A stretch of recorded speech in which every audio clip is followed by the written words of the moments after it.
Mr. Ackroyd possessed a large fortune. A very large fortune. Captain Peyton will be an exceedingly wealthy young man. There was a silence. Poirot and the lawyer looked at each other. "Mr. Hammond," came Mrs. Ackroyd's voice plaintively from the fireplace. The lawyer answered the summons. Poirot took my arm and drew me right into the window. "Regard the irises," he remarked in a rather loud voice. "Magnificent, are they not? A straight and pleasing effect." At the same time I felt the pressure of his hand on my arm, and he added in a low tone, "Do you really wish to aid me? To take part in this investigation?" "Yes, indeed," I said eagerly. "There's nothing I should like better. You don't know what a dull old fogey's life I lead. Never anything out of the ordinary." "Good, we will be colleagues then. In a minute or two I fancy Major Blunt will join us. He is not happy with the good mamma. Now there are some things I want to know, but I do not wish to seem to want to know them. You comprehend? So it will be your part to ask the questions." "What questions do you want me to ask?" I asked apprehensively. "I want you to introduce the name of Mrs. Ferrars." "Yes. Speak of her in a natural fashion. Ask him if he was down here when her husband died. You understand the kind of thing I mean. And while he replies, watch his face without seeming to watch it. C'est compris." There was no time for more, for at that minute, as Poirot had prophesied, Blunt left the others in his abrupt fashion and came over to us. I suggested strolling on the terrace, and he acquiesced. Poirot stayed behind. I stopped to examine a late rose. "How things change in the course of a day or two," I observed. "I was up here last Wednesday, I remember, walking up and down this same terrace. Ackroyd was with me full of spirits. And now 3 days later Ackroyd's dead, poor fellow. Mrs. Ferrars dead, you knew her, didn't you? But of course you did." Blunt his head. "Had you seen her since you'd been down this time?" "Went with Ackroyd to call. Last Tuesday, think it was. Fascinating woman, but something queer about her. Deep, one would never know what she was up to." I looked into his steady grey eyes. "Nothing there surely?" I went on, "else suppose you'd met her before? Last time I was here she and her husband had just come here to live." He paused a minute and then added, "Rum thing, she had changed a lot between then and now." "How changed?" I asked. "Looked 10 years older." "Were you down here when her husband died?" I asked, trying to make the question sound as casual as possible. "No. From all I heard it would be good riddance. Uncharitable, perhaps, but the truth." I agreed. "Ashley Ferrars was by no means a pattern husband," I said cautiously. "Blackguard, I thought," said Blunt. "No," I said, "only a man with more money than was good for him." "Oh. Money. All the troubles in the world can be put down to money or the lack of it. Which has been your particular trouble?" I asked. "I've enough for what I want. I'm one of the lucky ones." "Indeed. I'm not too flush just now, as a matter of fact. Came into a legacy a year ago, and like a fool let myself be persuaded into putting it into some wildcat scheme." I sympathized, and narrated my own similar trouble. Then the gong pealed out, and we all went in to lunch. Poirot drew me back a little. "Eh bien. He's all right," I said. "I'm sure of it. Nothing disturbing." "He had a legacy just a year ago," I said. "But why not? Why shouldn't he? I'll swear the man is perfectly square and above board." without doubt," said Poirot soothingly. "Do not upset yourself." He spoke as though to a fractious child. We all trooped into the dining room. It seemed incredible that less than 24 hours had passed since I last sat at that table. Afterwards, Mrs. Ackroyd took me aside and sat down with me on a sofa. "Elle can't help feeling a little hurt," she murmured, producing a handkerchief of the kind obviously not meant to be cried into. "Hurt, I mean, by Roger's lack of confidence in me. That £20,000 ought to have been left to me, not to Flora. A mother could be trusted to safeguard the interests of her child. A lack of trust, I call, you forget, Mrs. Ackroyd, I said. Flora was Ackroyd's own niece, a blood relation. It would have been different had you been his sister instead of his sister-in-law. As poor Cecil's widow, I think my feelings ought to have been considered, said the lady, touching her eyelashes gingerly with the handkerchief. But Roger was always most peculiar, not to say mean, about money matters. It has been a most difficult position for both Flora and myself. He did not even give the poor child an allowance. He would pay her bills, you know, and even that with a deal of reluctance, and asking what she wanted all those fal-lals for, so like a man. But now I've forgotten what it was I was going to say. Oh, yes, not a penny we could call our own, you know. Flora resented it, yes, I must say she resented it very strongly. Though devoted to her uncle, of course. But any girl would have resented it. Yes, I must say Roger had very strange ideas about money. He wouldn't even buy new face towels, though I told him the old ones were in holes. And then, proceeded Mrs. Ackroyd, with a sudden leap highly characteristic of her conversation, to leave all that money, £1,000, fancy, £1,000, to that woman. What woman? That Russell woman. Something very queer about her, and so I've always said. But Roger wouldn't hear a word against her. Said she was a woman of great force of character, and that he admired and respected her. He was always going on about her rectitude and independence and moral worth. I think there's something fishy about her. She was certainly doing her best to marry Roger. But I soon put a stop to that. She always hated me. Naturally. I saw through her. I began to wonder if there was any chance of stemming Mrs. Ackroyd's eloquence, and getting away.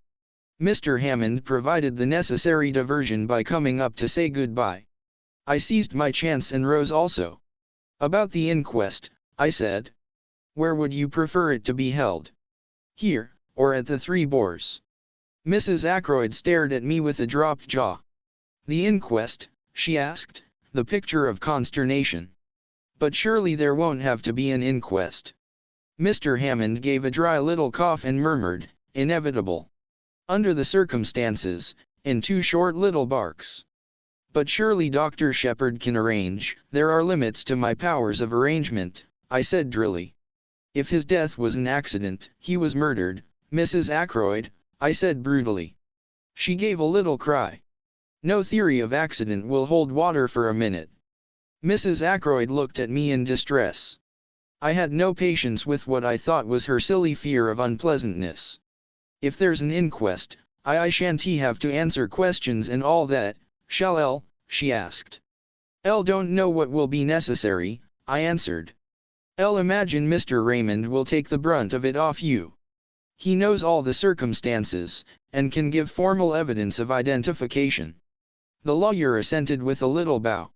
L really don't think there is anything to dread, Mrs. Ackroyd, he said. You will be spared all the unpleasantness. Now, as to the question of money, have you all you need for the present? I mean, he added, as she looked at him inquiringly, ready money. Cash, you know. If not, I can arrange to let you have whatever you require. That ought to be all right, said Raymond, who was standing by. Mr. Ackroyd cashed a cheque for £100 yesterday. £100? Yes. For wages and other expenses due today. At the moment it is still intact. Where is this money? In his desk. No, he always kept his cash in his bedroom. In an old collar box, to be accurate. Funny idea, wasn't it? I'll think, said the lawyer, we ought to make sure the money is there before I leave. Certainly, agreed the secretary. I'll take you up now. Oh. I forgot. The door's locked inquiry from Parker elicited the information that Inspector Raglan was in the housekeeper's room asking a few supplementary questions. A few minutes later the inspector joined the party in the hall, bringing the key with him. He unlocked the door and we passed into the lobby and up the small staircase. At the top of the stairs the door into Ackroyd's bedroom stood open. Inside the room it was dark, the curtains were drawn, and the bed was turned down just as it had been last night. The inspector drew the curtains, letting in the sunlight, and Geoffrey Raymond went to the top drawer of a rosewood bureau.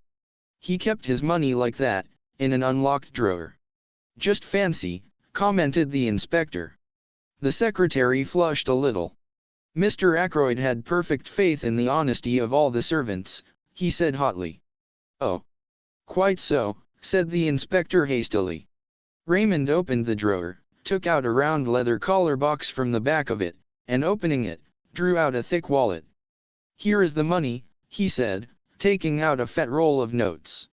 "You will find the 100 intact, I know, for Mr. Ackroyd put it in the collar box in my presence last night when he was dressing for dinner, and of course it has not been touched since." Mr. Hammond took the roll from him and counted it. He looked up sharply. £100, you said? But there is only 60 here." Raymond stared at him. "Impossible," he cried, springing forward. Taking the notes from the other's hand, he counted them aloud. Mr. Hammond had been right. The total amounted to £60. "But I can't understand it," cried the secretary, bewildered. Poirot asked a question. "You saw Mr. Ackroyd put this money away last night when he was dressing for dinner? You are sure he had not paid away any of it already?" "I'm sure he hadn't. He even said, 'I don't want to take £100 down to dinner with me. Too bulgy.'" "Then the affair is very simple," remarked Poirot. "Either he paid out that £40 sometime last evening, or else it has been stolen." "That's the matter in a nutshell," agreed the inspector. He turned to Mrs. Ackroyd. "Which of the servants would come in here yesterday evening? Else suppose the housemaid would turn down the bed. Who is she? What do you know about her?" "She's not been here very long," said Mrs. Ackroyd. "But she's a nice ordinary country girl." "I'll think we ought to clear this matter up," said the inspector. "If Mr. Ackroyd paid that money away himself, it may have a bearing on the mystery of the crime. The other servants all right, as far as you know?" "Oh, I think so." "Not missed anything before?" "No. None of them leaving, or anything like that?" "The parlor maid is leaving." "When?" "She gave notice yesterday, I believe." "To you?" "Oh, no. I have nothing to do with the servants. Miss Russell attends to the household matters." The inspector remained lost in thought for a minute or two. Then he nodded his head and remarked, "I'll think I'd better have a word with Miss Russell, and I'll see the girl Dale as well." Poirot and I accompanied him to the housekeeper's room. Miss Russell received us with her usual sang-froid. Elsie Dale had been at Fernley 5 months. A nice girl, quick at her duties, and most respectable. Good references. The last girl in the world to take anything not belonging to her. What about the parlor maid? She, too, was a most superior girl. Very quiet and ladylike. An excellent worker. "Then why is she leaving?" asked the inspector. Miss Russell pursed up her lips. "It was none of my doing. I understand Mr. Ackroyd found fault with her yesterday afternoon. It was her duty to do the study, and she disarranged some of the papers on his desk, I believe. He was very annoyed about it, and she gave notice. At least, that is what I understood from her, but perhaps you'd like to see her yourselves." The inspector assented. I had already noticed the girl when she was waiting on us at lunch. A tall girl, with a lot of brown hair rolled tightly away at the back of her neck, and very steady gray eyes. She came in answer to the housekeeper's summons, and stood very straight with those same gray eyes fixed on us. "You are Ursula Bourne?" asked the inspector. "Yes, sir." "I'll understand you are leaving." "Yes, sir." "Why is that?" "I'll disarranged some papers on Mr. Ackroyd's desk. He was very angry about it, and I said I had better leave. He told me to go as soon as possible." "Were you in Mr. Ackroyd's bedroom at all last night? Tidying up or anything?" "No, sir. That is Elsie's work. I never went near that part of the house. Elle must tell you, my girl, that a large sum of money is missing from Mr. Ackroyd's room." At last I saw her roused. A wave of color swept over her face. "Elle know nothing about any money. If you think I took it, and that is why Mr. Ackroyd dismissed me, you are wrong. I'm not accusing you of taking it, my girl, said the inspector. Don't flare up so. The girl looked at him coldly. You can search my things if you like, she said disdainfully.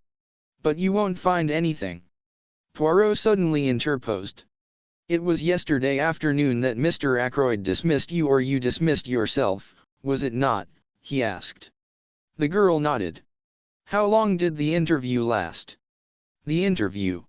Yes, the interview between you and Mr. Ackroyd in the study. 1_1 don't know. 20 minutes. Half an hour. Something like that. Not longer. Not longer than half an hour, certainly. Thank you, mademoiselle.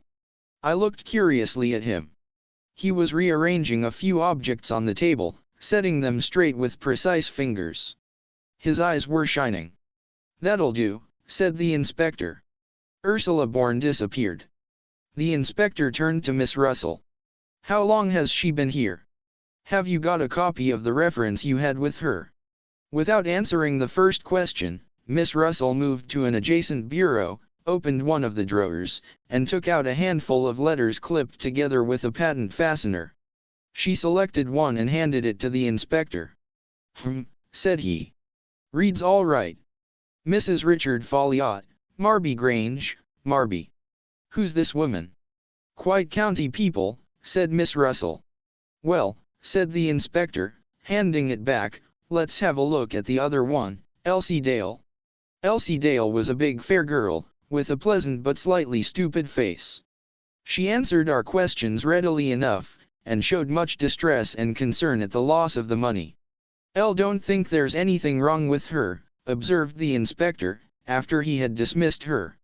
What about Parker? Miss Russell pursed her lips together and made no reply.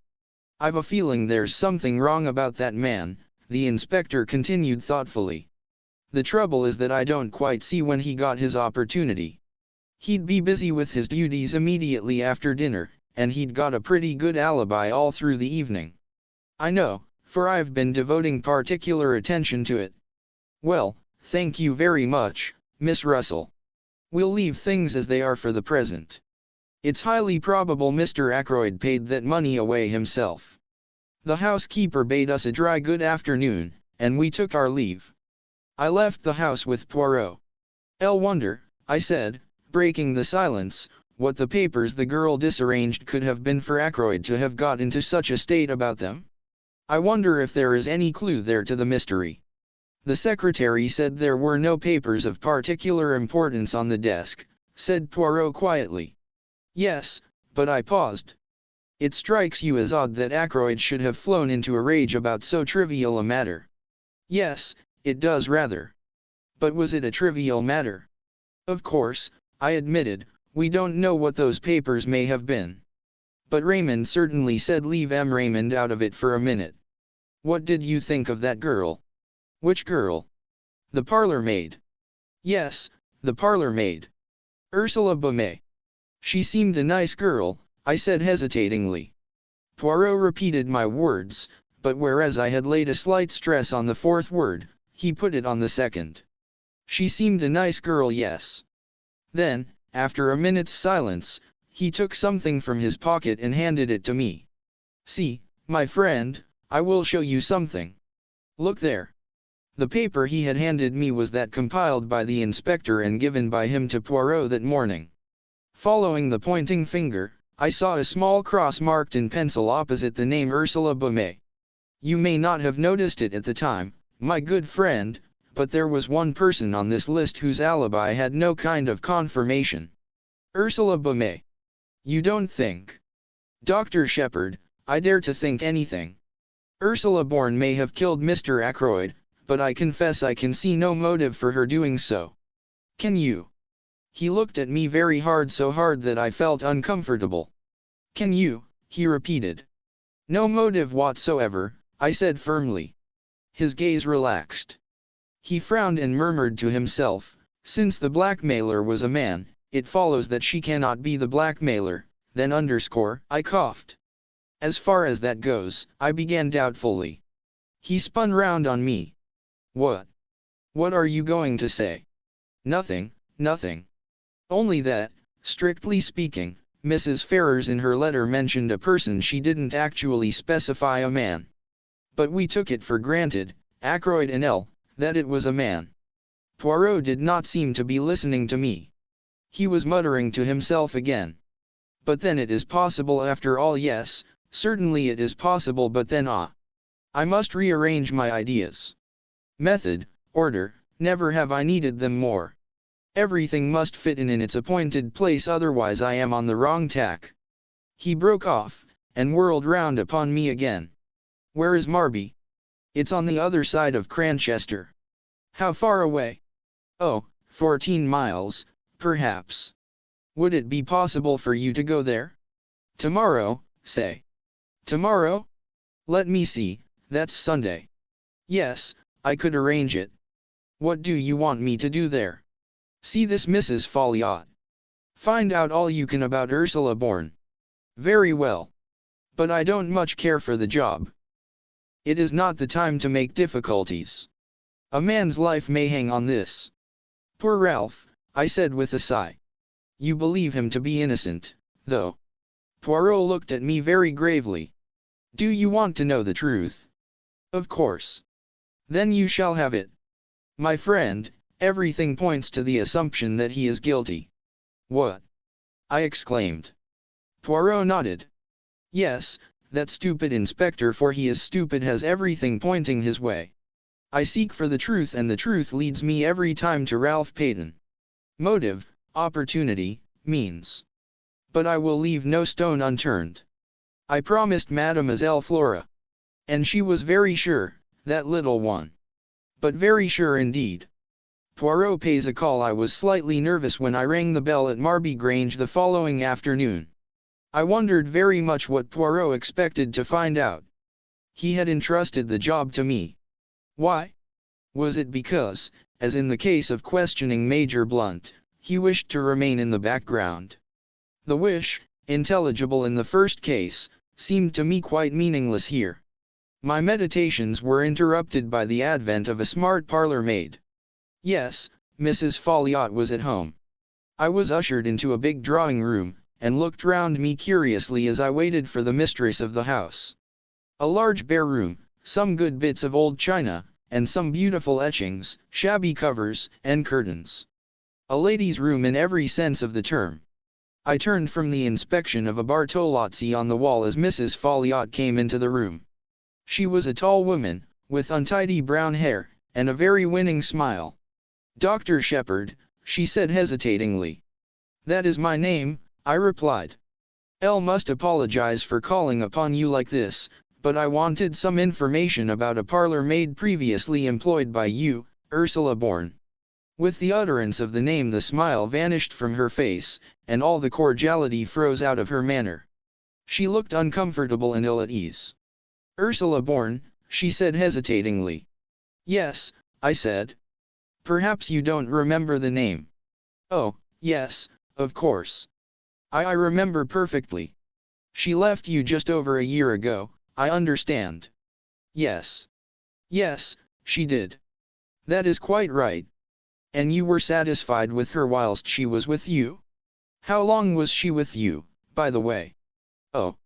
A year or two, I can't remember exactly how long. She is very capable. I'm sure you will find her quite satisfactory. I didn't know she was leaving Fernley. I hadn't the least idea of it. Can you tell me anything about her? I asked. Anything about her? Yes, where she comes from, who her people are, that sort of thing. Mrs. Folliot's face wore more than ever its frozen look. L don't know at all. Who was she with before she came to you? I'm afraid I don't remember. There was a spark of anger now underlying her nervousness. She flung up her head in a gesture that was vaguely familiar. Is it really necessary to ask all these questions? Not at all, I said, with an air of surprise and a tinge of apology in my manner. I had no idea you would mind answering them. I am very sorry. Her anger left her and she became confused again. Oh. I don't mind answering them. I assure you I don't. Why should it? Just seemed a little odd, you know. That's all. A little odd. One advantage of being a medical practitioner is that you can usually tell when people are lying to you. I should have known from Mrs. Folliot's manner, if from nothing else, that she did mind answering my questions, minded intensely. She was thoroughly uncomfortable and upset, and there was plainly some mystery in the background. I judged her to be a woman quite unused to deception of any kind, and consequently rendered acutely uneasy when forced to practice it. A child could have seen through her, but it was also clear that she had no intention of telling me anything further. Whatever the mystery centering round Ursula Bourne might be, I was not going to learn it through Mrs. Folliot. Defeated, I apologized once more for disturbing her, took my hat and departed. I went to see a couple of patients and arrived home about 6 o'clock. Caroline was sitting beside the wreck of tea things. She had that look of suppressed exultation on her face which I know only too well. It is a sure sign with her, of either the getting or the giving of information. I wondered which it had been. "I've had a very interesting afternoon," began Caroline, as I dropped into my own particular easy chair and stretched out my feet to the inviting blaze in the fireplace. "Have you?" I said. "Miss Gannett drop into tea?" Miss Gannett is one of the chief of our newsmongers. "Guess again," said Caroline, with intense complacency. I guessed several times, working slowly through all the members of Caroline's intelligence corps. My sister received each guess with a triumphant shake of the head. In the end she volunteered the information herself. "M. Poirot," she said. "Now, what do you think of that?" I thought a good many things of it, but I was careful not to say them to Caroline. "Why did he come?" I asked. "To see me, of course. He said that, knowing my brother so well, he hoped he might be permitted to make the acquaintance of his charming sister." "Your charming sister?" I've got mixed up, but you know what I mean. "What did he talk about?" I asked. "He told me a lot about himself and his cases. You know that Prince Paul of Mauritania, the one who's just married a dancer?" "Yes. Elle saw a most intriguing paragraph about her in Society Snippets the other day, hinting that she was really a Russian Grand Duchess, one of the Tsar's daughters who managed to escape from the Bolsheviks. Well, it seems that M. Poirot solved a baffling murder mystery that threatened to involve them both." Prince Paul was beside himself with gratitude. "Did he give him an emerald tie pin the size of a plover's egg?" I inquired sarcastically. "He didn't mention it." "Why?" "Nothing," I said. "Elle thought it was always done. It is in detective fiction anyway. The super detective always has his rooms littered with rubies and pearls and emeralds from grateful royal clients. It's very interesting to hear about these things from the inside," said my sister complacently. It would be to Caroline. I could not but admire the ingenuity of M. Hercule Poirot, who had selected unerringly the case of all others that would most appeal to an elderly maiden lady living in a small village. "Did he tell you if the dancer was really a Grand Duchess?" I inquired. "He was not at liberty to speak," said Caroline importantly. I wondered how far Poirot had strained the truth in talking to Caroline. Probably not at all. He had conveyed his innuendos by means of his eyebrows and his shoulders. "And after all this," I remarked, "Elle, suppose you were ready to eat out of his hand." "Don't be coarse, James. I don't know where you get these vulgar expressions from. Probably from my only link with the outside world, my patients. Unfortunately, my practice does not lie amongst royal princes and interesting Russian émigrés. Caroline pushed her spectacles up and looked at me. "You seem very grumpy, James. It must be your liver. A blue pill, I think, tonight. To see me in my own home, you would never imagine that I was a doctor of medicine. Caroline does the home prescribing both for herself and me." "Damn my liver," I said irritably. "Did you talk about the murder at all?" "Well, naturally, James. What else is there to talk about locally?" I was able to set M. Poirot straight upon several points. He was very grateful to me. He said I had the makings of a born detective in me and a wonderful psychological insight into human nature. Caroline was exactly like a cat that is full to overflowing with rich cream. She was positively purring. He talked a lot about the little gray cells of the brain, and of their functions. His own, he says, are of the first quality. He would say so, I remarked bitterly. Is certainly not his middle name. I'll wish you wouldn't be so horribly American, James. He thought it very important that Ralph should be found as soon as possible, and induced to come forward and give an account of himself. He says that his disappearance will produce a very unfortunate impression at the inquest. And what did you say to that? Elle agreed with him, said Caroline importantly. And I was able to tell him the way people were talking already about it. Caroline, I said sharply, did you tell M. Poirot what you overheard in the wood that day? Elle did, said Caroline complacently. I got up and began to walk about. You realize what you're doing, I hope, I jerked out. You're putting a halter round Ralph Peyton's neck as surely as you're sitting in that chair. Not at all, said Caroline, quite unruffled. I was surprised you hadn't told him. Elle took very good care not to, I said. I'm fond of that boy. So am Elle. That's why I say you're talking nonsense. I don't believe Ralph did it, and so the truth can't hurt him, and we ought to give M. Poirot all the help we can. Why, think, very likely Ralph was out with that identical girl on the night of the murder, and if so, he's got a perfect alibi. If he's got a perfect alibi, I retorted, why doesn't he come forward and say so? Might get the girl into trouble, said Caroline sapiently. But if M. Poirot gets hold of her, and puts it to her as her duty, she'll come forward of her own accord and clear Ralph. You seem to have invented a romantic fairy story of your own, I said. You read too many trashy novels, Caroline. I've always told you so. I dropped into my chair again. Did Poirot ask you any more questions? I inquired. Only about the patients you had that morning. The patients? I demanded, unbelievingly. Yes, your surgery patients. How many and who they were? Do you mean to say you were able to tell him that? I demanded. Caroline is really amazing. Why not? Asked my sister triumphantly. I can see the path up to the surgery door perfectly from this window. And I've got an excellent memory, James. Much better than yours, let me tell you. I'm sure you have, I murmured mechanically. My sister went on, checking the names on her fingers. There was old Mrs. Bennet, and that boy from the farm with the bad finger, Dolly Grice to have a needle out of her finger, that American steward off the liner. Let me see, that's 4. Yes, and old George Evans with his ulcer. And lastly she paused significantly. Well. Caroline brought out her climax triumphantly. She hissed it in the most approved style, aided by the fortunate number of S's at her disposal. Miss Russell. She sat back in her chair and looked at me meaningly, and when Caroline looks at you meaningly, it is impossible to miss it. Elle don't know what you mean, I said, quite untruthfully. Why shouldn't Miss Russell consult me about her bad knee?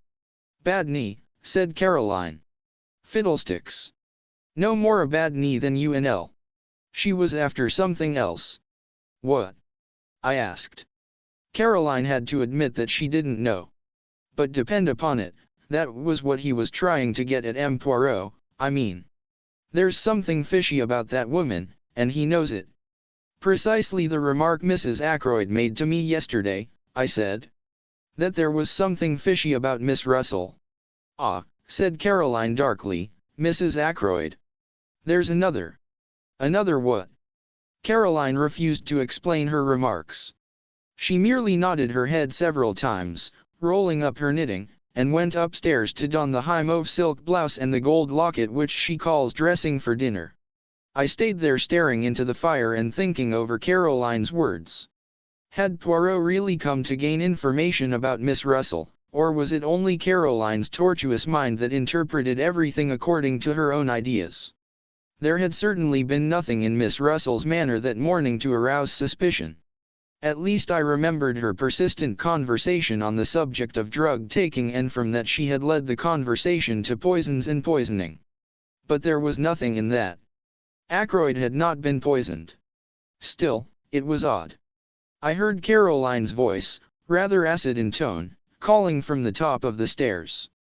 "James, you will be late for dinner." I put some coal on the fire and went upstairs obediently. It is well at any price to have peace in the home. Round the table a joint inquest was held on Monday. I do not propose to give the proceedings in detail. To do so would only be to go over the same ground again and again. By arrangement with the police, very little was allowed to come out. I gave evidence as to the cause of Ackroyd's death and the probable time. The absence of Ralph Peyton was commented on by the coroner, but not unduly stressed. Afterwards, Poirot and I had a few words with Inspector Raglan. The inspector was very grave. "It looks bad, Mr. Poirot," he said. "I'm trying to judge the thing fair and square. I'm a local man, and I've seen Captain Peyton many times in Cranchester. I'm not wanting him to be the guilty one, but it's bad whichever way you look at it. If he's innocent, why doesn't he come forward? We've got evidence against him, but it's just possible that the evidence could be explained away. Then why doesn't he give an explanation?" A lot more lay behind the inspector's words than I knew at the time. Ralph's description had been wired to every port and railway station in England. The police everywhere were on the alert. His rooms in town were watched, and any houses he had been known to be in the habit of frequenting. With such a cordon it seemed impossible that Ralph should be able to evade detection. He had no luggage, and, as far as anyone knew, no money. "L can't find anyone who saw him at the station that night," continued the inspector. "And yet he's well known down here, and you'd think would have noticed him. There's no news from Liverpool either." "You think he went to Liverpool?" queried Poirot. "Well, it's on the cards. That telephone message from the station, just 3 minutes before the Liverpool express left, there ought to be something in that. Unless it was deliberately intended to throw you off the scent. That might just possibly be the point of the telephone message." "That's an idea," said the inspector eagerly. "Do you really think that's the explanation of the telephone call?" "My friend," said Poirot gravely, "I do not know. But I will tell you this, I believe that when we find the explanation of that telephone call we shall find the explanation of the murder." "You said something like that before, I remember," I observed, looking at him curiously.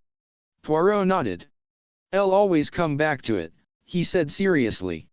"It seems to me utterly irrelevant," I declared. "L wouldn't say that," demurred the inspector. "But I must confess I think Mr. Poirot here harps on it a little too much. We've better clues than that. The fingerprints on the dagger, for instance." Poirot became suddenly very foreign in manner, as he often did when excited over anything. "M.L. Inspector," he said, "beware of the blind comment dire, the little street that has no end to it." Inspector Raglan stared, but I was quicker. "You mean a blind alley?" I said. "That is it, the blind street that leads nowhere. So it may be with those fingerprints, they may lead you nowhere." "L don't see how that can well be," said the police officer. "L suppose you're hinting that they're faked?" "I've read of such things being done, though I can't say I've ever come across it in my experience. But fake or true, they're bound to lead somewhere." Poirot merely shrugged his shoulders, flinging out his arms wide.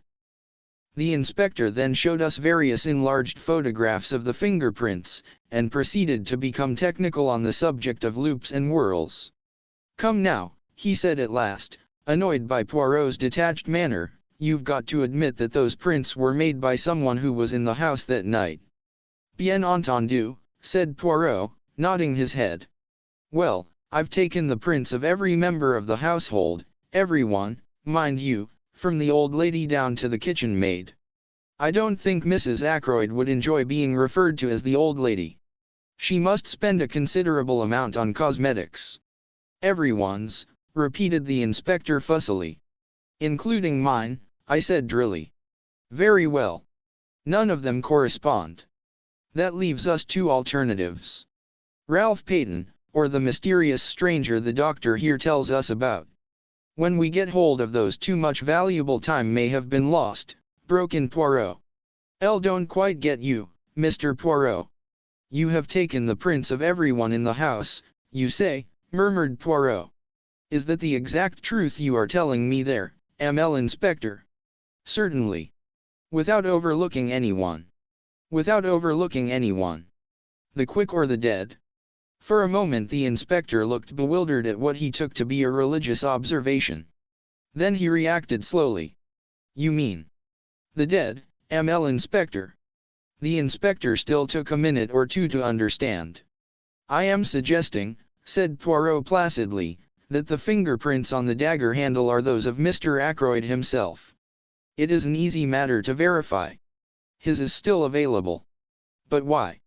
What would be the point of it? You're surely not suggesting suicide, Mr. Poirot? Ah. No. My theory is that the murderer wore gloves or wrapped something round his hand. After the blow was struck, he picked up the victim's hand and closed it round the dagger handle. But why? Poirot shrugged his shoulders again. To make a confusing case even more confusing. Well, said the inspector. I'll look into it. What gave you the idea in the first place? When you were so kind as to show me the dagger and draw attention to the fingerprints. I know very little of loops and whorls, see, I confess my ignorance frankly. But it did occur to me that the position of the prints was somewhat awkward. Not so would I have held a dagger in order to strike. Naturally, with the right hand brought up over the shoulder backwards, it would have been difficult to put it in exactly the right position. Inspector Raglan stared at the little man. Poirot, with an air of great unconcern, flecked a speck of dust from his coat sleeve. Well, said the inspector. It's an idea. I'll look into it all right, but don't you be disappointed if nothing comes of it. He endeavored to make his tone kindly and patronizing.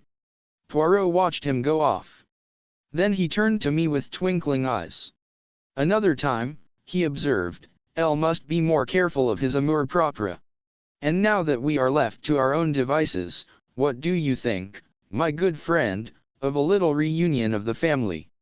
The little reunion, as Poirot called it, took place about half an hour later. We sat round the table in the dining room at Fernley, Poirot at the head of the table, like the chairman of some ghastly board meeting. The servants were not present, so we were 6 in all. Mrs. Ackroyd, Flora, Major Blunt, young Raymond, Poirot, and myself. When everyone was assembled, Poirot rose, and bowed. Messieurs, mesdames, I have called you together for a certain purpose. He paused. To begin with, I want to make a very special plea to Mademoiselle. To me, said Flora. Mademoiselle, you are engaged to Captain Ralph Peyton. If anyone is in his confidence, you are. I beg you, most earnestly, if you know of his whereabouts, to persuade him to come forward. One little minute, as Flora raised her head to speak, say nothing till you have well reflected. Mademoiselle, his position grows daily more dangerous. If he had come forward at once, no matter how damning the facts, he might have had a chance of explaining them away. But this silence, this flight, what can it mean? Surely only one thing, knowledge of guilt. Mademoiselle, if you really believe in his innocence, persuade him to come forward before it is too late. Flora's face had gone very white. Too late, she repeated, very low. Poirot leaned forward, looking at her. See now, Mademoiselle, he said very gently, it is Papa Poirot who asks you this. The old Papa Poirot who has much knowledge and much experience. I would not seek to entrap you, Mademoiselle. Will you not trust me and tell me where Ralph Peyton is hiding? The girl rose and stood facing him. M. Poirot, she said in a clear voice, I'll swear to you, swear solemnly that I have no idea where Ralph is, and that I have neither seen him nor heard from him either on the day of the murder, or since. She sat down again. Poirot gazed at her in silence for a minute or two, then he brought his hand down on the table with a sharp rap. Bien. That is that, he said. His face hardened. Now I appeal to these others who sit round this table, Mrs. Ackroyd, Major Blunt, Dr. Shepherd, Mr. Raymond. You are all friends and intimates of the missing man. If you know where Ralph Peyton is hiding, speak out. There was a long silence. Poirot looked to each in turn. I'll beg of you, he said in a low voice, speak out. But still there was silence, broken at last by Mrs. Ackroyd. "L must say," she observed in a plaintive voice, "that Ralph's absence is most peculiar indeed. Not to come forward at such a time. It looks, you know, as though there were something behind it. I can't help thinking, Flora dear, that it was a very fortunate thing your engagement was never formally announced." "Mother," cried Flora angrily. "Providence," declared Mrs. Ackroyd. "I have a devout belief in Providence, a divinity that shapes our ends, as Shakespeare's beautiful line runs. Surely you don't make the Almighty directly responsible for thick ankles, Mrs. Ackroyd, do you?" asked Geoffrey Raymond, his irresponsible laugh ringing out. His idea was, I think, to loosen the tension, but Mrs. Ackroyd threw him a glance of reproach and took out her handkerchief. "Flora has been saved a terrible amount of notoriety and unpleasantness. Not for a moment that I think dear Ralph had anything to do with poor Roger's death. I don't think so. But then I have a trusting heart, I always have had, ever since a child. I am loath to believe the worst of anyone. But, of course, one must remember that Ralph was in several air raids as a young boy. The results are apparent long after. Sometimes, they say, people are not responsible for their actions in the least. They lose control, you know, without being able to help it." "Mother," cried Flora, "you don't think Ralph did it?" "Come, Mrs. Ackroyd," said Blunt. "L don't know what to think," said Mrs. Ackroyd tearfully. "It's all very upsetting. What would happen to the estate, I wonder, if Ralph were found guilty?" Raymond pushed his chair away from the table violently. Major Blunt remained very quiet, looking thoughtfully at her. "Like shell shock, you know," said Mrs. Ackroyd obstinately, "and I dare say Roger kept him very short of money with the best intentions, of course.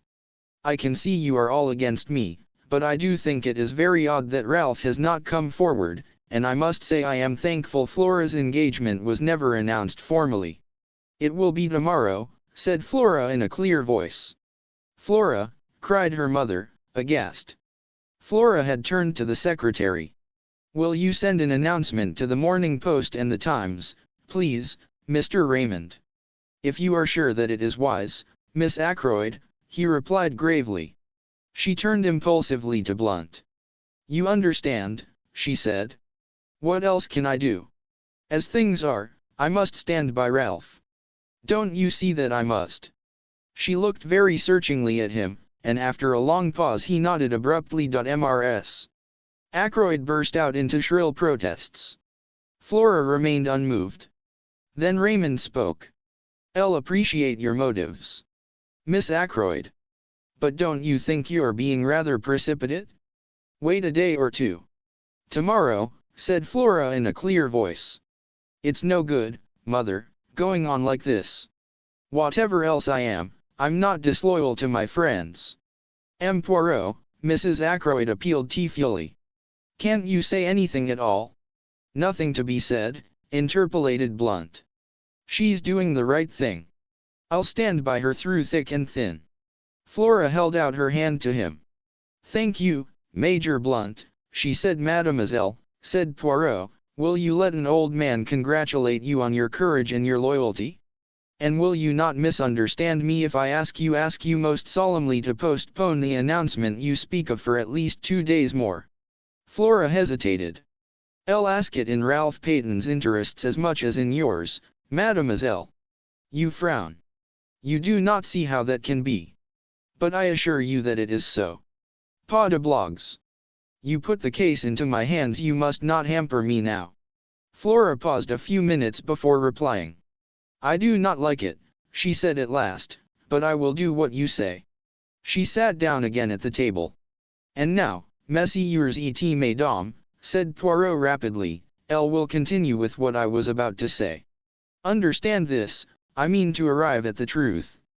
The truth, however ugly in itself, is always curious and beautiful to the seeker after it.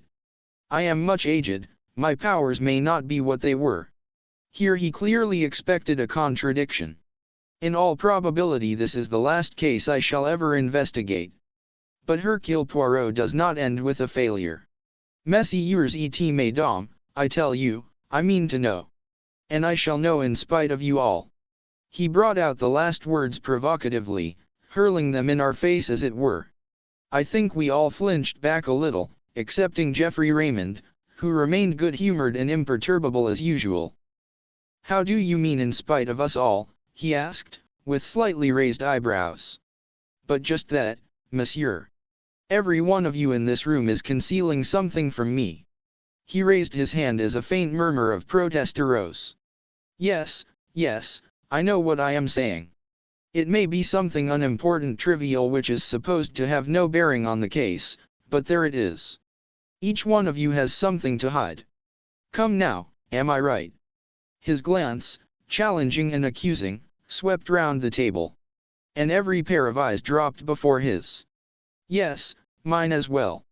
I am answered, said Poirot, with a curious laugh. He got up from his seat. I'll appeal to you all. Tell me the truth, the whole truth. There was a silence. Will no one speak? He gave the same short laugh again. Say Domage, he said, and went out. The Goosequill that evening, at Poirot's request, I went over to his house after dinner. Caroline saw me depart with visible reluctance. I think she would have liked to have accompanied me. Poirot greeted me hospitably. He had placed a bottle of Irish whiskey, which I detest, on a small table, with a soda water siphon and a glass. He himself was engaged in brewing hot chocolate. It was a favorite beverage of his, I discovered later. He inquired politely after my sister, whom he declared to be a most interesting woman. I'm afraid you've been giving her a swelled head, I said drily.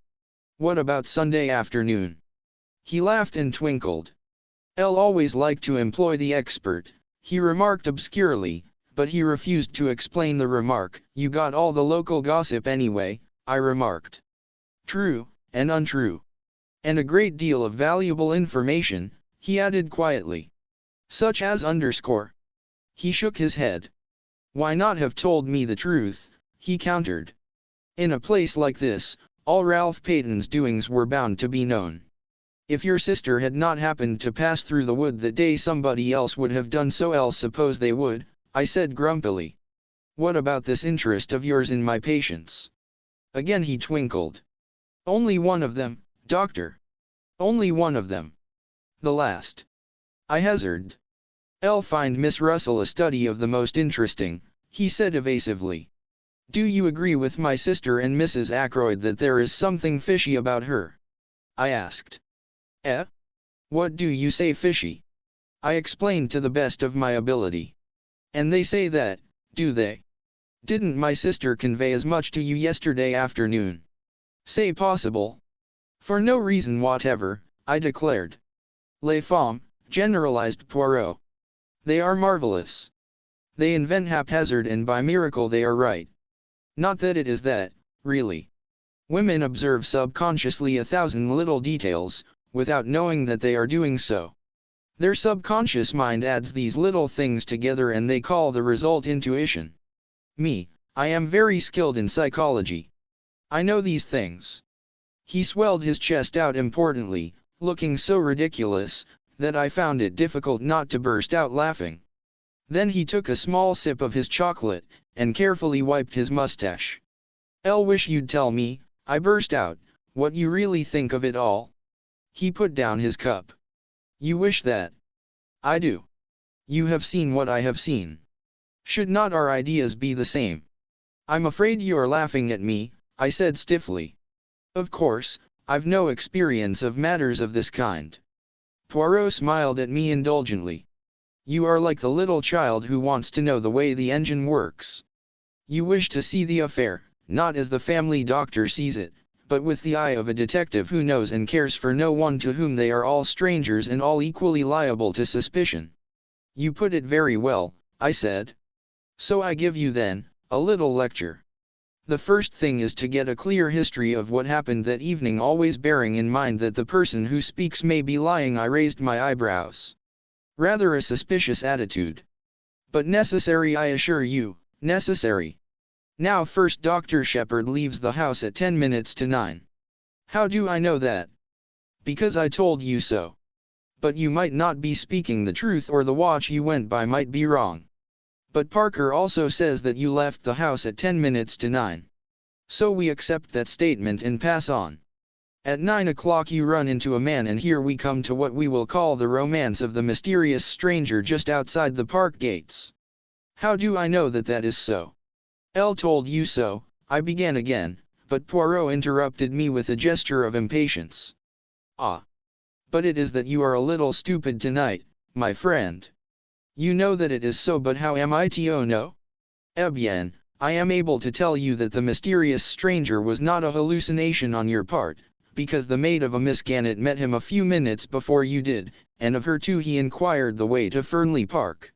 We accept his presence, therefore, and we can be fairly sure of two things about him: that he was a stranger to the neighborhood, and that whatever his object in going to Fernley, there was no great secrecy about it, since he twice asked the way there. Yes, I said, I see that. Now I have made it my business to find out more about this man.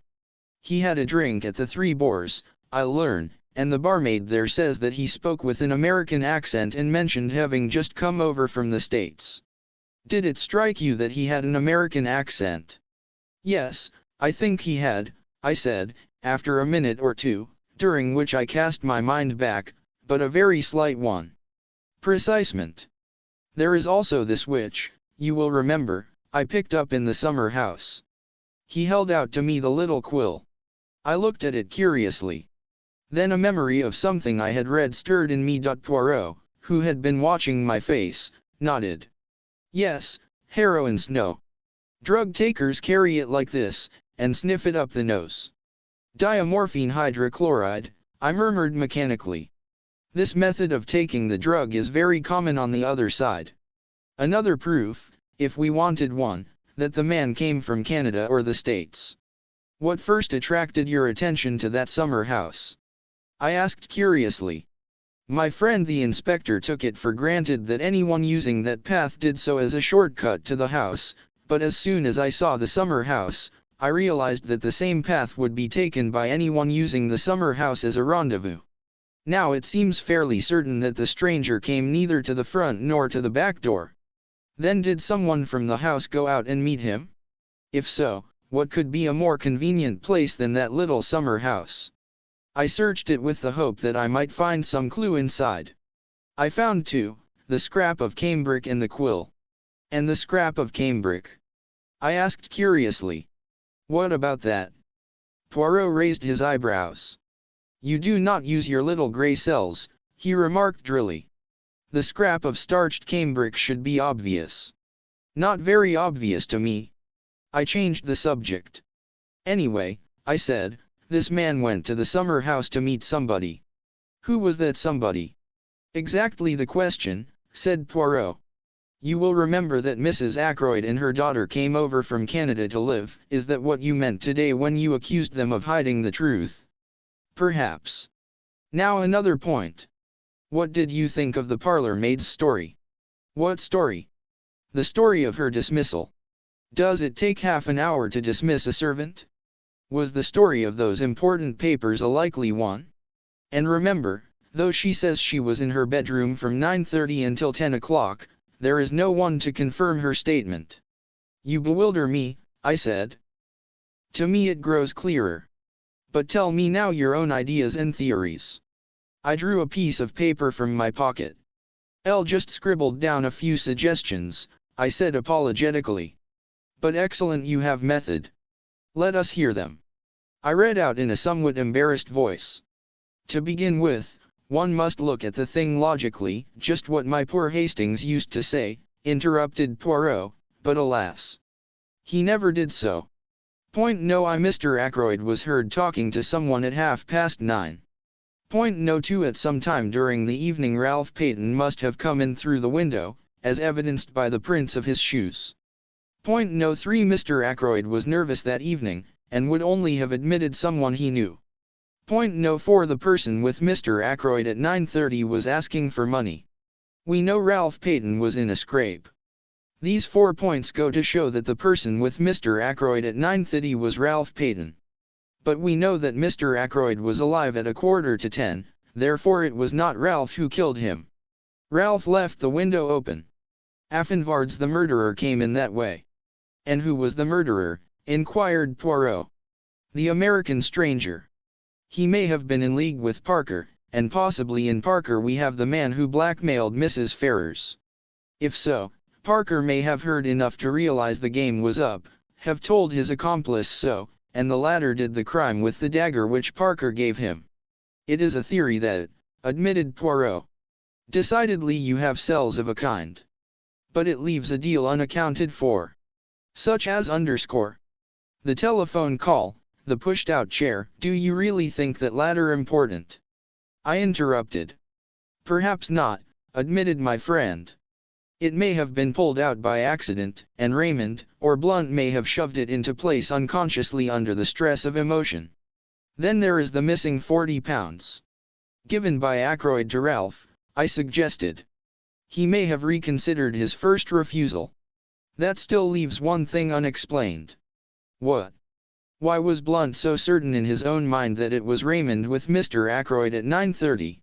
He explained that, I said. You think so? I will not press the point. Tell me, instead, what were Ralph Peyton's reasons for disappearing? That's rather more difficult, I said slowly. L shall have to speak as a medical man. Ralph's nerves must have gone fut.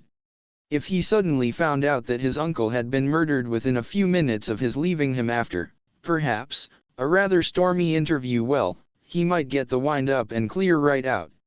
Men have been known to do that, act guiltily when they're perfectly innocent. Yes, that is true, said Poirot. But we must not lose sight of one thing. I'll know what you're going to say, I remarked. Motive. Ralph Peyton inherits a great fortune by his uncle's death. That is one motive, agreed Poirot. Mais oui. Do you realize that there are three separate motives staring us in the face? Somebody certainly stole the blue envelope and its contents. That is one motive.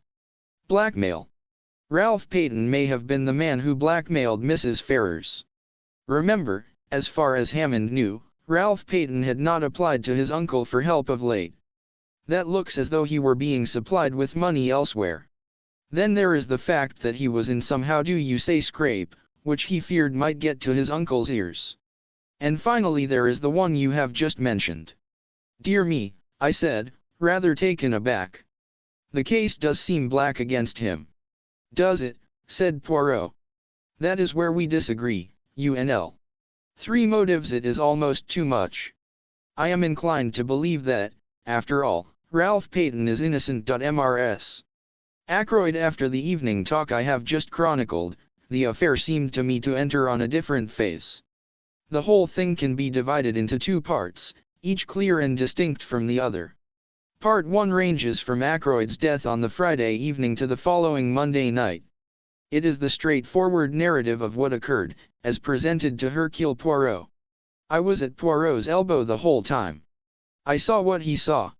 I tried my best to read his mind. As I know now, I failed in this latter task. Though Poirot showed me all his discoveries as, for instance, the gold wedding ring, he held back the vital and yet logical impressions that he formed. As I came to know later, this secrecy was characteristic of him.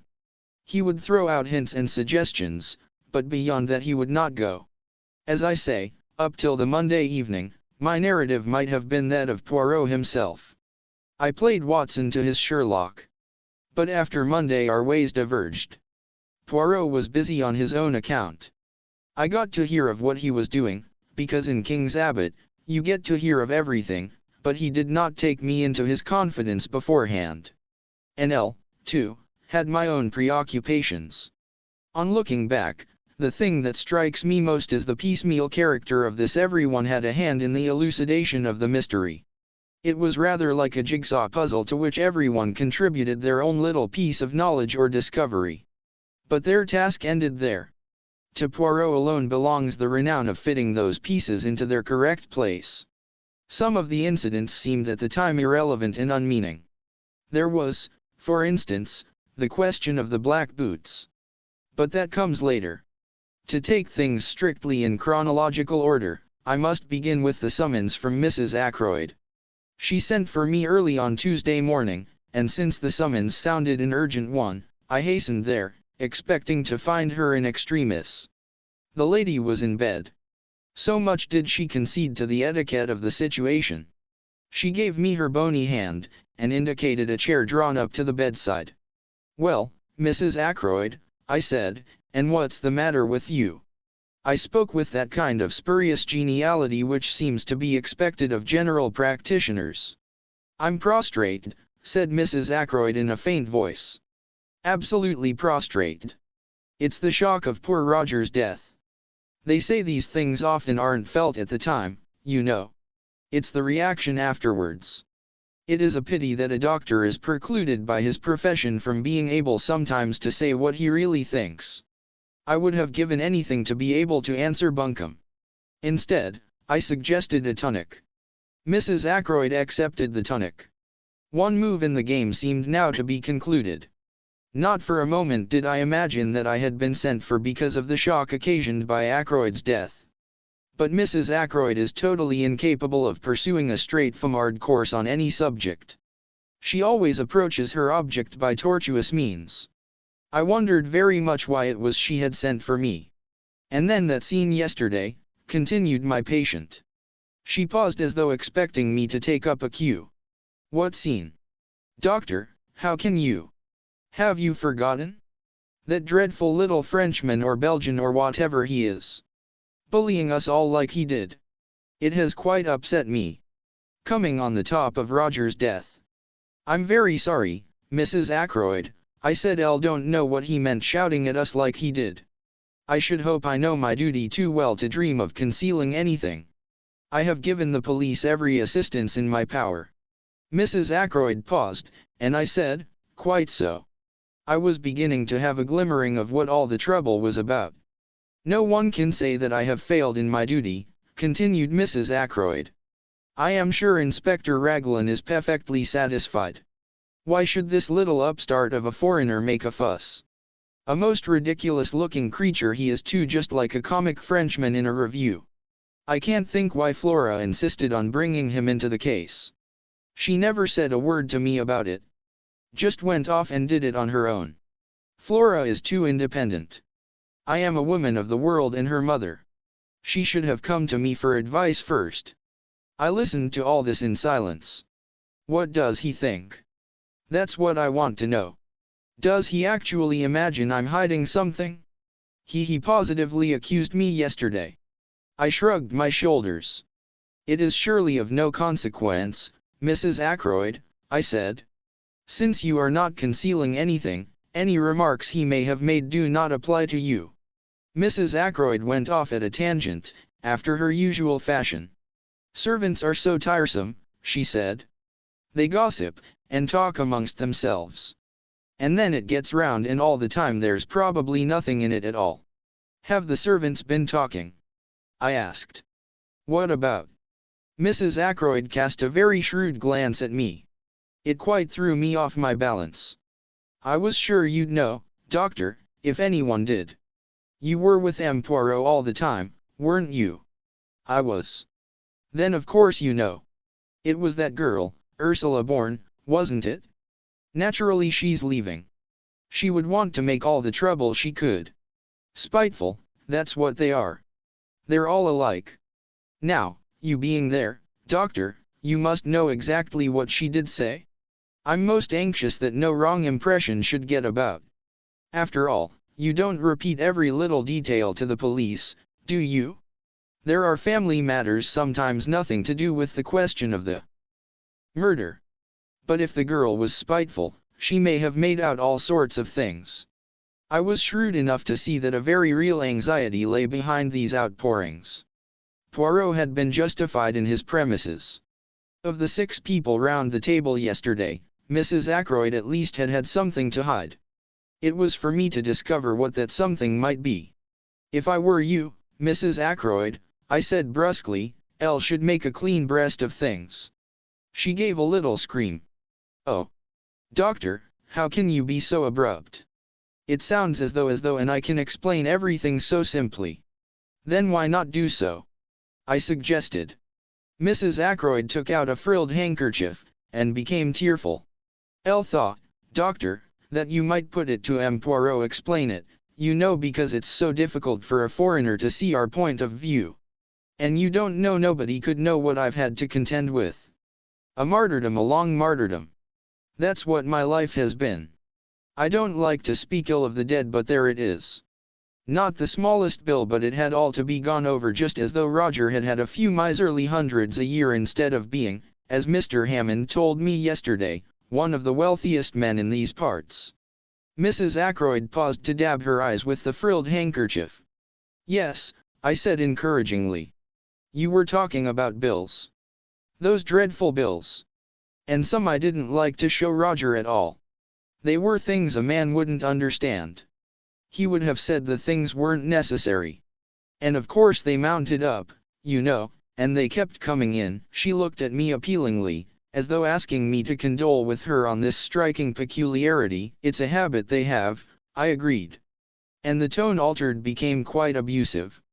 I assure you, Doctor, I was becoming a nervous wreck.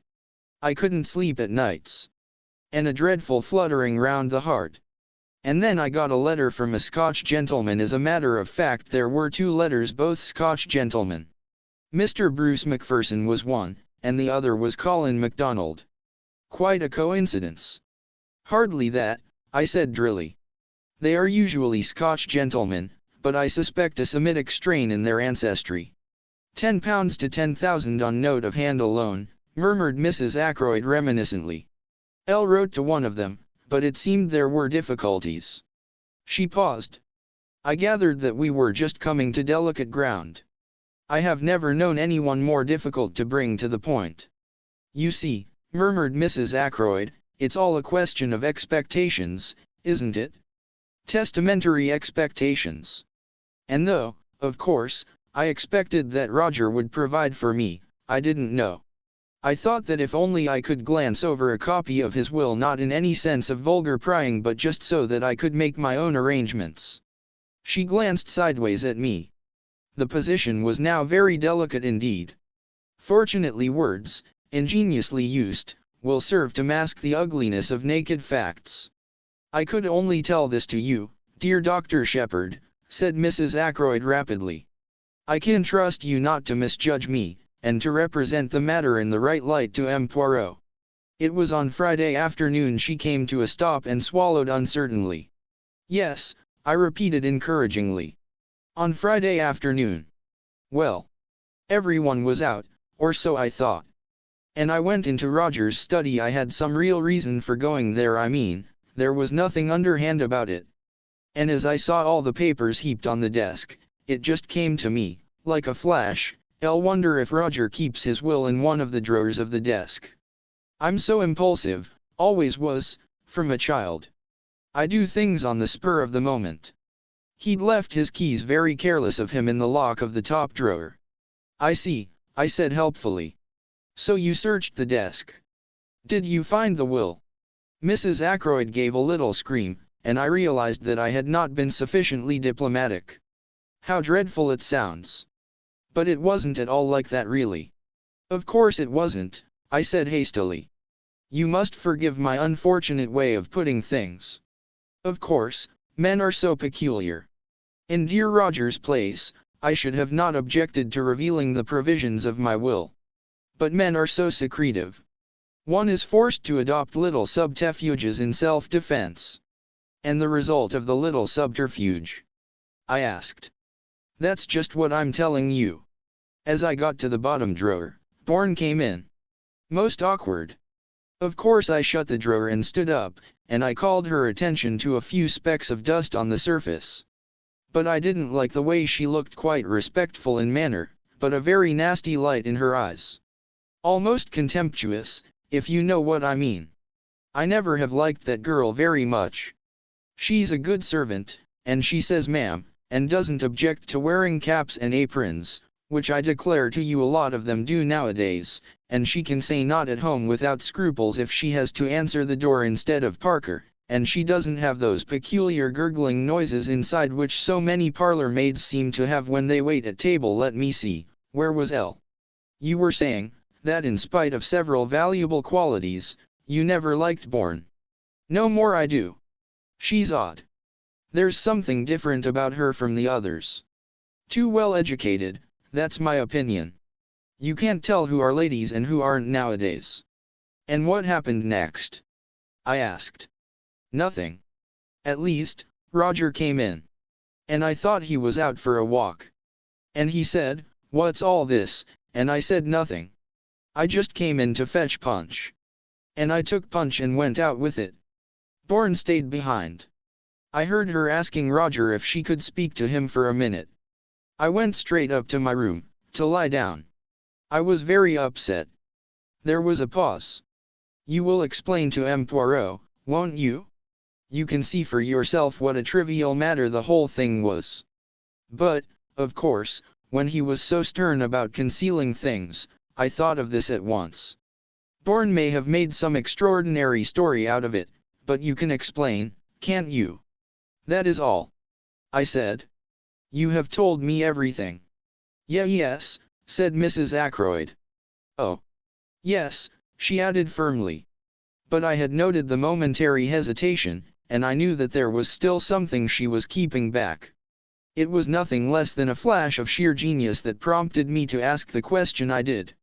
Mrs. Ackroyd, I said, was it you who left the silver table open?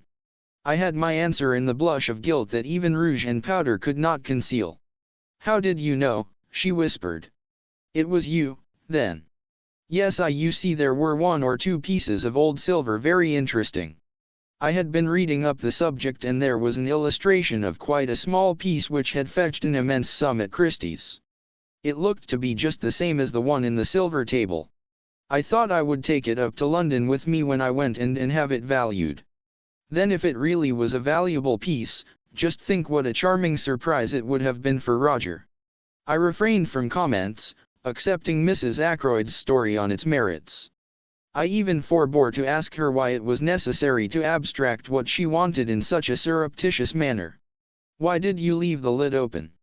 I asked. Did you forget? I was startled, said Mrs. Ackroyd. Elle heard footsteps coming along the terrace outside.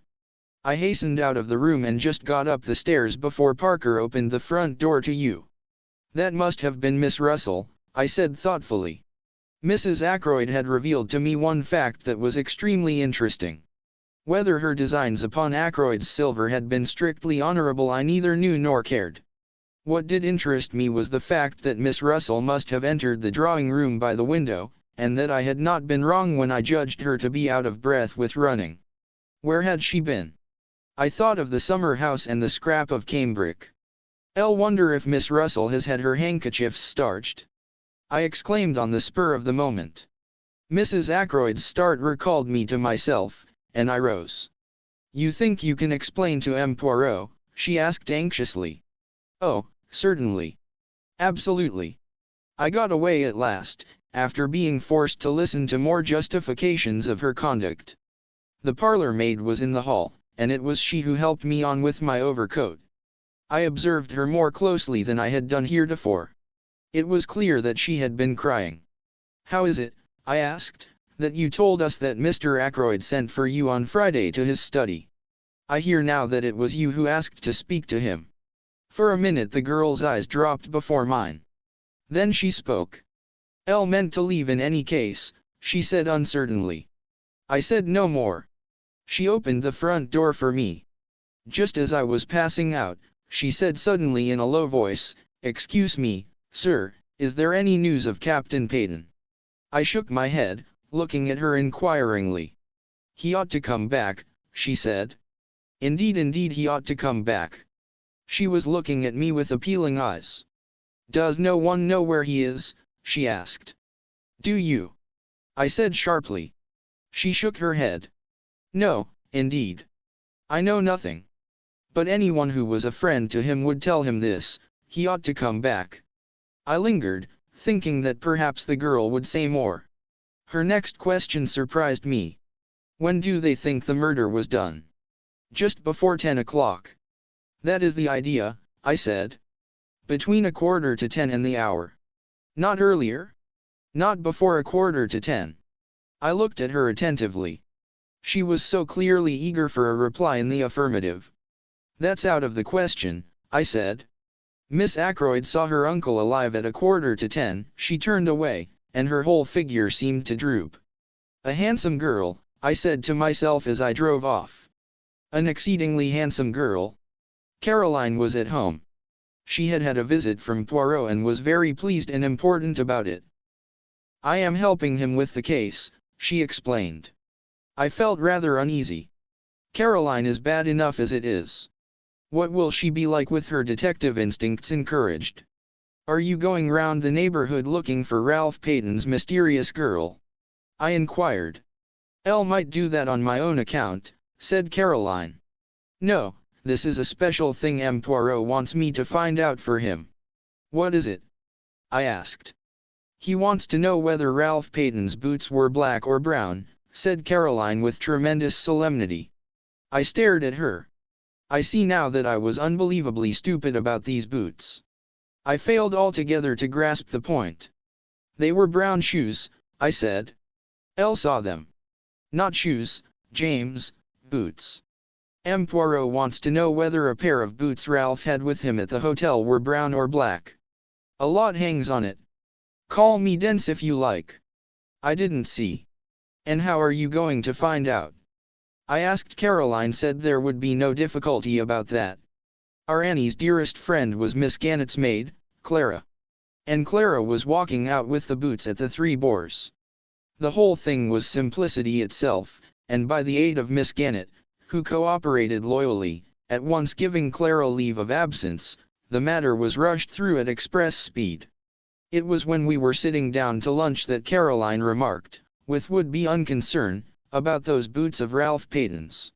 Well, I said, what about them? M. Poirot thought they were probably brown. He was wrong. They're black. And Caroline nodded her head several times. She evidently felt that she had scored a point over Poirot. I did not answer. I was puzzling over what the color of a pair of Ralph Peyton's boots had to do with the case. Point 15 Geoffrey Raymond. I was to have a further proof that day of the success of Poirot's tactics. That challenge of his had been a subtle touch born of his knowledge of human nature. A mixture of fear and guilt had wrung the truth from Mrs. Ackroyd. She was the first to react.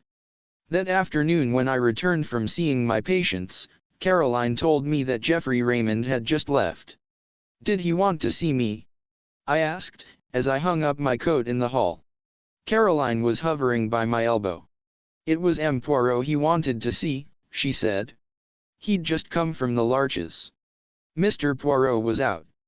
Mr. Raymond thought that he might be here, or that you might know where he was. Elle haven't the least idea. Elle tried to make him wait, said Caroline, but he said he would call back at the Larches in half an hour, and went away down the village. A great pity, because M. Poirot came in practically the minute after he left. Came in here? No, to his own house. How do you know? The side window, said Caroline briefly. It seemed to me that we had now exhausted the topic. Caroline thought of the miss. Aren't you going across? Across where? To the Larches, of course. My dear Caroline, I said, what for? Mr. Raymond wanted to see him very particularly, said Caroline. You might hear what it's all about. I raised my eyebrows. Curiosity is not my besetting sin, I remarked coldly. I can exist comfortably without knowing exactly what my neighbors are doing and thinking. Stuff and nonsense, James, said my sister. You want to know just as much as I do. You're not so honest, that's all. You always have to pretend. Really, Caroline, I said, and retired into my surgery. 10 minutes later Caroline tapped at the door and entered. In her hand she held what seemed to be a pot of jam. I'll wonder, James, she said, if you would mind taking this pot of medlar jelly across to M. Poirot. I promised it to him. He has never tasted any homemade medlar jelly. Why can't Annie go? I asked coldly. She's doing some mending. I can't spare her. Caroline and I looked at each other. Very well, I said, rising. But if I take the beastly thing, I shall just leave it at the door. You understand that? My sister raised her eyebrows. Naturally, she said. Who suggested you should do anything? The honors were with Caroline.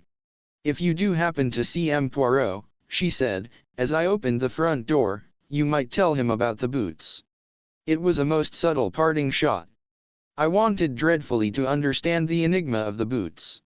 When the old lady with the Breton cap opened the door to me, I found myself asking if M. Poirot was in, quite automatically.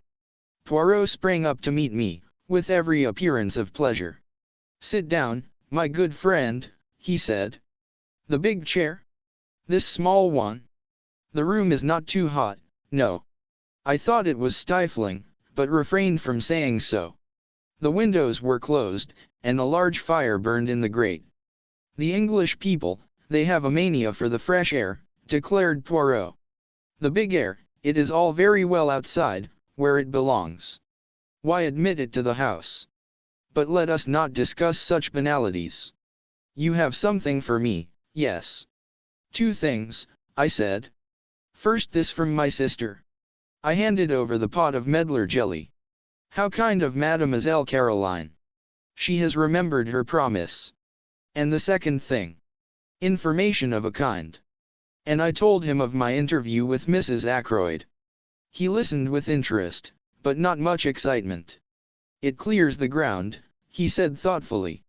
And it has a certain value as confirming the evidence of the housekeeper. She said, you remember, that she found the silver table lid open and closed it down in passing. What about her statement that she went into the drawing room to see if the flowers were fresh? Ah. We never took that very seriously, did we, my friend? It was patently an excuse, trumped up in a hurry, by a woman who felt it urgent to explain her presence, which, by the way, you would probably never have thought of questioning. I considered it possible that her agitation might arise from the fact that she had been tampering with the silver table, but I think now that we must look for another cause. Yes, I said. Whom did she go out to meet? And why? You think she went to meet someone? I do. Poirot nodded. So do I, he said thoughtfully. There was a pause. By the way, I said, I've got a message for you from my sister.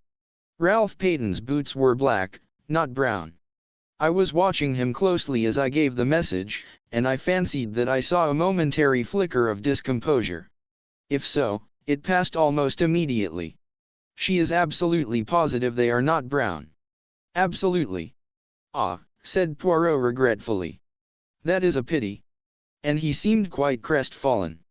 He entered into no explanations, but at once started a new subject of conversation. The housekeeper, Miss Russell, who came to consult you on that Friday morning. Is it indiscreet to ask what passed at the interview apart from the medical details, I mean? Not at all, I said. When the professional part of the conversation was over, we talked for a few minutes about poisons, and the ease or difficulty of detecting them, and about drug taking and drug takers. With special reference to cocaine, asked Poirot. How did you know? I asked, somewhat surprised. For answer, the little man rose and crossed the room to where newspapers were filed. He brought me a copy of the Daily Budget, dated Friday, September 16th, and showed me an article dealing with the smuggling of cocaine. It was a somewhat lurid article, written with an eye to picturesque effect. That is what put cocaine into her head, my friend, he said. I would have catechized him further, for I did not quite understand his meaning, but at that moment the door opened and Geoffrey Raymond was announced. He came in fresh and debonair as ever, and greeted us both. How are you, Doctor? M. Poirot, this is the second time I've been here this morning. I was anxious to catch you. Perhaps I'd better be off, I suggested rather awkwardly. Not on my account, Doctor. No, it's just this, he went on, seating himself at a wave of invitation from Poirot. I've got a confession to make. En vérité, said Poirot, with an air of polite interest. Oh, it's of no consequence, really. But, as a matter of fact, My conscience has been pricking me ever since yesterday afternoon. You accused us all of keeping back something, M. Poirot. I plead guilty. I've had something up my sleeve. And what is that, M. Raymond?